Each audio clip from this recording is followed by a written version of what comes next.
Remember when Skype Me was a thing people actually said? When free video calls over the internet were revolutionary? When seeing your grandparents' faces on a computer screen felt like something out of the Jetsons? Yeah, well, Skype is dead. Officially shut down on May 5th, 2025. And honestly, nobody really noticed. But here's what makes this story absolutely wild. Skype didn't just fade away. It had everything. It was a verb. It dominated an entire industry. And then it somehow managed to miss the single biggest opportunity in its product's history. This is the story of how you can have a 22-year head start and still lose the race.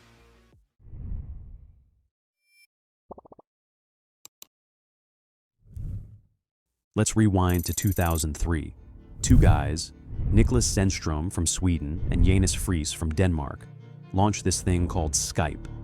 The name comes from sky and peer-to-peer, which got shortened to Skyper, but that domain was taken, so they just dropped the R. And the concept was genuinely revolutionary. Before Skype, if you wanted to talk to someone overseas, you were paying insane long-distance fees. Like, your phone bill could legitimately bankrupt you if you had a chatty relative in another country. Skype said, what if we just use the internet? Voice over IP, peer-to-peer technology, completely free calls. Within 1 month of launching, they had 1 million downloads. 1 month. By 2005, Skype had over 100 million users. It was growing so fast that some countries actually banned it to protect their telecom companies from going out of business. That's not hyperbole. Skype was so disruptive that entire governments were like, nope, too dangerous for our economy. So naturally, eBay decided to buy it for $2.6 billion. Now you're probably thinking, wait, eBay, the auction site? Yeah, that eBay. And this is where things start getting weird. See, eBay's logic was that if buyers and sellers could video chat, it would reduce friction in transactions. You could inspect items before buying, negotiate face-to-face, all that good stuff. There was just one tiny problem. Nobody wanted to do that. Turns out, when you're buying used DVDs and vintage baseball cards, you really don't want to see the seller's face. The whole appeal of online shopping is the anonymity. So eBay paid $2.6 billion for a company that didn't fit their business model at all. They couldn't figure out how to monetize it. They couldn't integrate it properly. And by 2009, they admitted they'd massively overvalued it.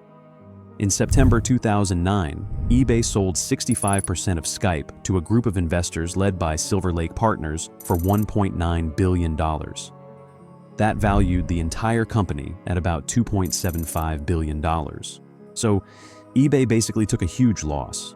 But here's where the story gets really interesting, because in 2011, Microsoft comes in and buys Skype for $8.5 billion. $8.5 billion.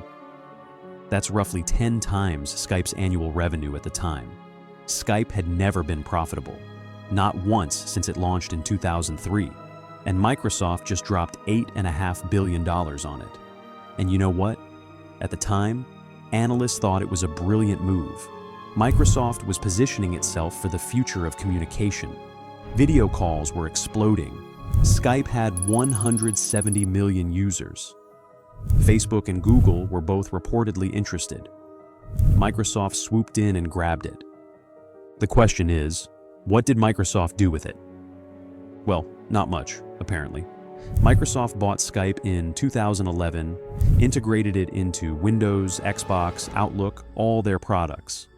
They shut down Windows Live Messenger to make room for it. They made it the default messaging app in Windows 8.1. But then something weird happened. Or rather, something weird didn't happen. They just kind of stopped. While competitors were innovating like crazy, adding end-to-end encryption, integrating with other services, making their interfaces sleeker and more mobile-friendly, Skype just sat there. In 2013, Microsoft migrated Skype from its peer-to-peer architecture to cloud servers. This should have made everything better, right? Cloud-based, more reliable, better mobile experience? Nope. The migration was a disaster. Skype got slower, buggier, more unreliable. Users started abandoning it in droves. And then in 2016, Microsoft launched Teams, their new communication platform specifically designed for businesses. And suddenly, it became very clear where Microsoft's priorities were. Skype wasn't getting the love anymore. Teams was the golden child. But you know what? Skype could have still survived. It had the brand recognition. It had the user base. It had been a verb in the Oxford Dictionary since 2005. And then 2020 happened. COVID-19. The entire world suddenly working from home. Schools shut down, families separated. Everyone on the planet suddenly needing video calling software at the exact same time. This was it. This was Skype's moment. The stars aligned. Every single person needed exactly what Skype had been offering for 17 years. And Skype completely, utterly, catastrophically dropped the ball. At the start of 2020, Skype had 32.4% of the video call market. Not bad, right? Still competitive. 1 year later, Skype had 6.6%. 6.6. In 1 year, during the biggest surge in demand for video calling in human history, Skype lost 80% of its market share. Meanwhile, Zoom, a company that didn't even exist when Skype launched, went from basically nowhere to owning nearly half the market. Zoom gained 22.3% market share in a single year. Google Meet gained 20.2%. As Wired put it, Skype missed the biggest potential use case for its product in human history. So, what happened? How do you have a 17-year head start and still lose to the new kid? A few reasons. First, Skype just wasn't ready. The platform was clunky. The interface was confusing. It worked okay on desktop, but was terrible on mobile. And in 2020, everyone was trying to join calls from their phones, their tablets, their whatever device they had lying around. Second, Skype's infrastructure couldn't handle the surge. Remember that disastrous migration to cloud servers in 2013? Yeah, those chickens came home to roost. The platform was unstable. Calls were dropping. Quality was inconsistent. Third, and this is the big one, Microsoft wasn't even trying. They had already decided Teams was the future. They were actively pushing enterprise customers toward Teams. Skype was legacy software they happened to still own. And fourth, Zoom was just better. It was simpler to use. You didn't need an account to join a call. The quality was good. It worked on everything. And most importantly, it was designed for the moment. Zoom was built for exactly the scenario that 2020 presented. Meanwhile, what was Skype doing during all this?